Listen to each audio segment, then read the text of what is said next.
ভারতের মাটিতে ওয়ানডে বিশ্বকাপ, তার আগে এশিয়া কাপে পাকিস্তানের প্রত্যাশিত ফল এনে দিতে পারেননি পাকিস্তানের অধিনায়ক বাবর আজম, যার ফলে দেশে ফিরেই পাকিস্তানের ক্রিকেটের নেতৃত্ব থেকে সরে দাঁড়ান বিশ্বের অন্যতম এই সেরা ব্যাটসম্যান। এরপর 3 ফরম্যাটে আলাদা আলাদা অধিনায়কের নাম ঘোষণা করে পাকিস্তানের ক্রিকেট বোর্ড পিসিবি। তবে তাতেও অস্থিরতা কাটছে না পাকিস্তানের ক্রিকেটে।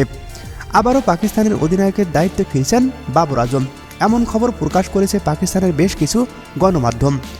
পাকিস্তান ক্রিকেট বোর্ডের নতুন চেয়ারম্যান হিসাবে নিযুক্ত হয়েছেন মহসিন রাজা নাকভি আবারও বাবর আজমকে অধিনায়ক পদে দেখতে চেয়েছেন। গণমাধ্যমের দাবি, এর মধ্যে সবকিছু প্রস্তুতি গ্রহণ করা হয়েছে। সবকিছু ঠিক থাকলে বিশ্বকাপের আগেই অধিনায়কত্ব বুঝে দেওয়া হবে বাবর আজমকে। সম্প্রতি বাংলাদেশ প্রিমিয়ার লিগ বিপিএলে রংপুর রাইডার্সের হয়ে খেলেছেন বিশ্বসেরা এই তারকা ব্যাটার। কদিন আগে বিপিএল চলাকালীন অধিনায়কত্বের প্রশ্নে জিজ্ঞাসা করা হলে এ বিষয়টি এড়িয়ে যান বাবর আজম। এবার দেখার পালা, আবারও জাতীয় দলের অধিনায়কের দায়িত্ব নেন কিনা বাবর আজম।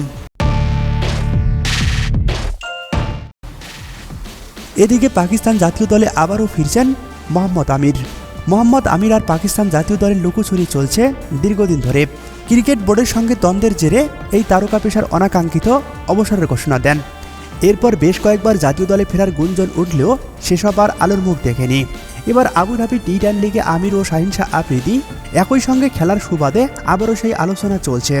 শোনা যাচ্ছে আমিরকে ফেরানোর মিশনে নেমেছে শাহিন শাহ আফ্রিদি। টি-20তে স্বীকৃত ওই ফ্রাঞ্চাইজি আসরে একই দলের হয়ে খেলছেন শাহিন শাহ আফ্রিদি ও মোহাম্মদ আমির। শাহিনের সঙ্গে একটি অনুষ্ঠানের আয়োজন করেছে ছায়া কর্পোরেশন। সেখানে আমিরে জাতীয় দলে ফেরার ইঙ্গিত জানিয়েছেন পাকিস্তানের এই অধিনায়ক।